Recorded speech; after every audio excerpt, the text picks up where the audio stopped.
What up guys, Coach Nate here, founder and owner of Nate Bernier Fitness and creator of the 7-Day Obstacle Race Ready Planner. Now today's my second installment of my Race Ready formula. Just essentially this is 10 very simple tips to set yourself up for success when you get to that course. Now today we're going to talk about actually when you're at the event, what to do to make sure that you're on track, you kind of know what's coming, and that you're well positioned for that start of the race. Tip number one is that you want to make sure that you get there early enough to do all the things that you need to do to check in and register and prepare and stretch and warm up and just mentally get ready for that race. I would recommend at least 1 hour ahead of when your designated start time is. So say you start at 9 a.m., you want to be in the actual parking lot, parked and walking over to the event at 8 a.m. Like boots on the ground, on the move. Okay?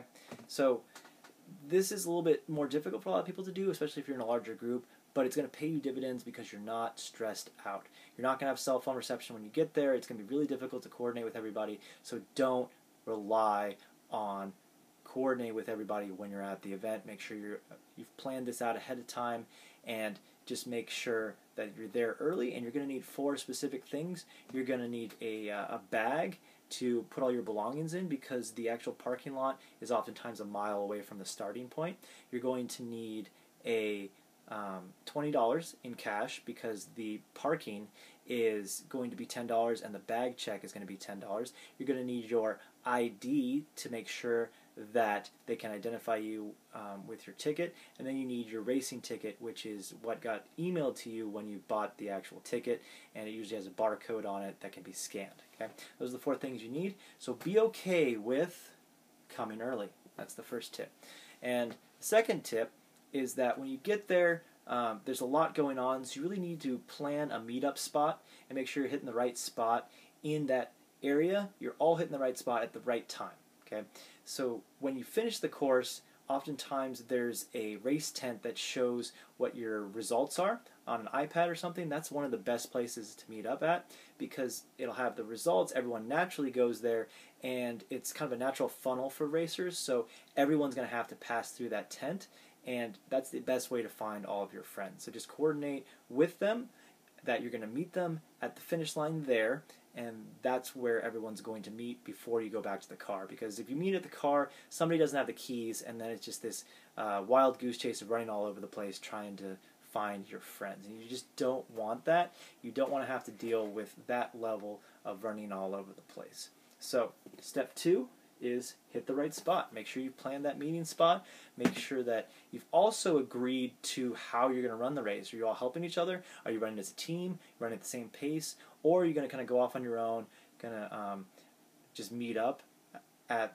that spot at the end and run your kind of own race, and then not worry about helping each other? Because some people want to do that. They want to actually PR. They want to have a good benchmark to understand where they're at as an athlete, or maybe they've trained really, really hard and they want to understand where they're at. So, respect that person's wishes and their desires, because, every person has their own thing. But as long as everyone knows where everyone's at and is intentional about it, everyone can have the same amazing time, even if you're not necessarily running together. But you don't want to be running the course and find out that your friend's really competitive and then he leaves you midway through the race, because that is devastating, both psychologically and just in terms of being left out on the course. I mean, it's demoralizing, and it's a little embarrassing, and you don't want to have that rift with your friend group because you didn't have that somewhat difficult conversation ahead of time, just like, hey, I want to run the race competitively,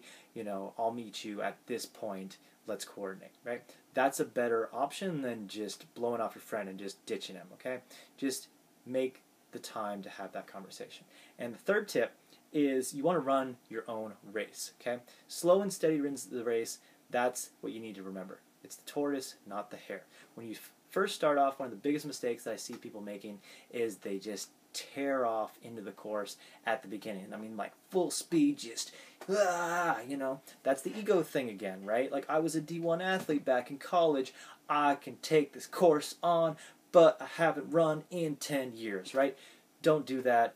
It's just, these races are designed to be very, very challenging, okay? They have some of the top athletes in the world racing in them, and they might not look like it, but the guy in the front, maybe he's one of the top racers in the world, and you made the mistake of standing next to him as a rookie and trying to run a 4-minute mile pace with him uphill. Guess what? You ain't gonna make it. Don't do that. It's dumb, and also it just sets yourself up for a disastrous race.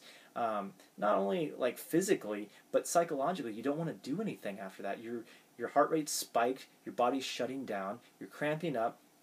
You know, you're not going to be able to move. You might even not finish, and you might actually get seriously injured if you do that. Everything that should be easy for you now is going to be significantly harder because you went out too fast. So start slower than you need to, build throughout the race, and then pick it up towards the end of the race.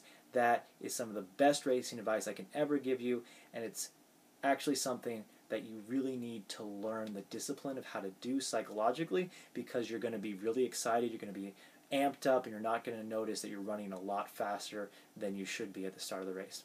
And to that point, you need to remember that the actual corral where you start has a hierarchy for how it's organized. The elite top racers who have a chance of winning the race are at the very front. Don't ever stand in the front of the race, ever.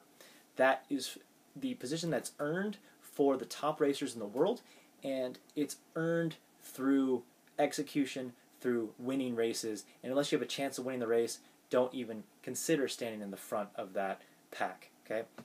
That is the biggest racing mistake you can make, not only because you're going to look ridiculous when everyone runs past you, but also if you try to keep up with them, you're going to burn out really quickly because you're not used to running at this 4 and 5 minute mile pace. I made this mistake on the simple 5K, and I was running a 4:30 mile for my first mile and completely crashed at mile 1. I was done, and I was pretty much walking the race at the end of that. So don't be that person. It's just, you're going to injure yourself. It's just not great. Start in the middle of the pack, run your own race, run at your own pace, and then just make sure that you can pick it up as the race goes on.